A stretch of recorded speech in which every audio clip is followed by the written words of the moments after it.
पवित्र आत्मा का बपतिस्मा मिलेगा, आप पवित्र आत्मा के अनुसार चलोगे, उस पवित्र आत्मा के बहाव में चलोगे।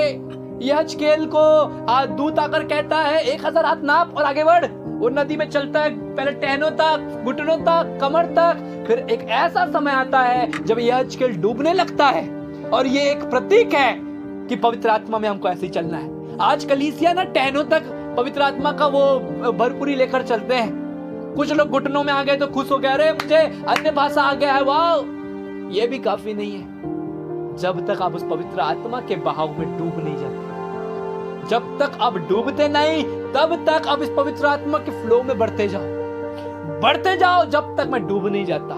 यहेजकेल चलता जा रहा है, दूत बोलता जा रहा है 1000 और जा, 1000 और जा, 1000 और जा। अब डूब चुका हूं, अब क्या? यही बताना चाह रहा था मैं तेरे को कि डूबना है, ताकि नए नियम वाले समझ जाए यहेजकेल के इस बात से। हालेलुया, डूबना है। और यीशु मसीह ने क्या कहा?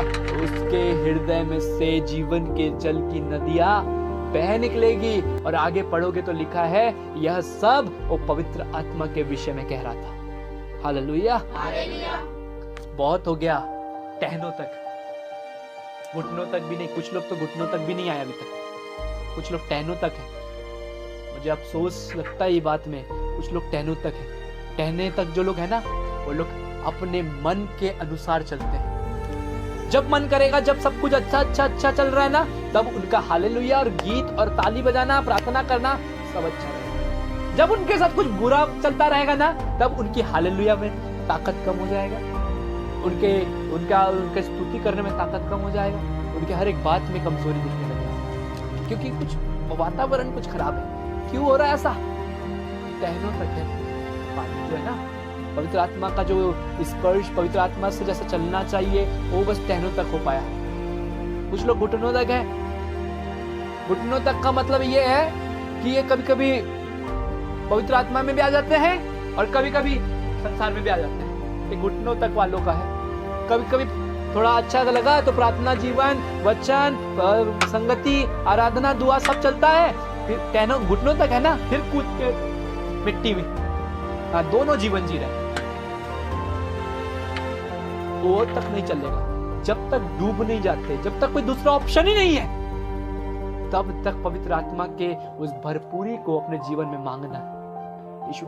यीशु 3 अध्याय में एक ही बात सिखा रहा है, इतना तो किसी को नहीं सिखाया। मांगो मेरे नाम से और पिता उसको करेगा। फिर वो कहता है मेरा वचन तुम में बना रहे और तुम फिर मुझसे जो कुछ भी मांगो वो तुम्हारे लिए हो जाएगा। फिर वो आगे कहता है तुमने मांगा नहीं इसलिए तुमको मिला नहीं। 3 अध्याय में वो सिर्फ मांगना सिखा रहा है, मांगो मांगो भाई मांगो। और वो बता रहा है पवित्र आत्मा मांगना है। तो मांगने वाले को वो पिता से मांगोगे तो वो तुमको पवित्र आत्मा क्यों ना दे। और यहाँ पे कहता है यीशु मसीह यरूशलेम में बैठे रहो, ठहरे रहो और उस प्रतिज्ञा के पूरे होने की बात जोते रहो जब तक कि वो प्रतिज्ञा पूरा ना हो जाए, जब तक आत्मा का फ्लो आपको लेकर ना चले। डूबने का मतलब क्या है? नदी में डूबना कभी, नदी बोला गया है याद रखना, नदी में डूबना कभी। आप अपने अनुसार नहीं चल सकते थे। नदी में नहाए हो कभी? नदी में वो बहाव वाला जाना, शिवनाथ नदी कूदना हो, अपने अनुसार चल ही नहीं सकते अगर नदी फ्लो वाला है। और हमारा पवित्र आत्मा बहुत फ्लो वाला है, बहुत बहाव वाला है।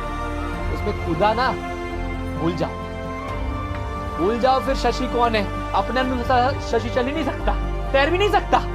अगर शशि को तैरना है तो जिधर पवित्र आत्मा लेकर जा रहा है उधर ही तैरना पड़ेगा और तब उसका रफ्तार डबल होगा। अगर वो पवित्र आत्मा के इधर जाऊं उधर जाऊं या ऑपोजिट जाऊं बोलेगा तो इसको मेहनत करना पड़ेगा।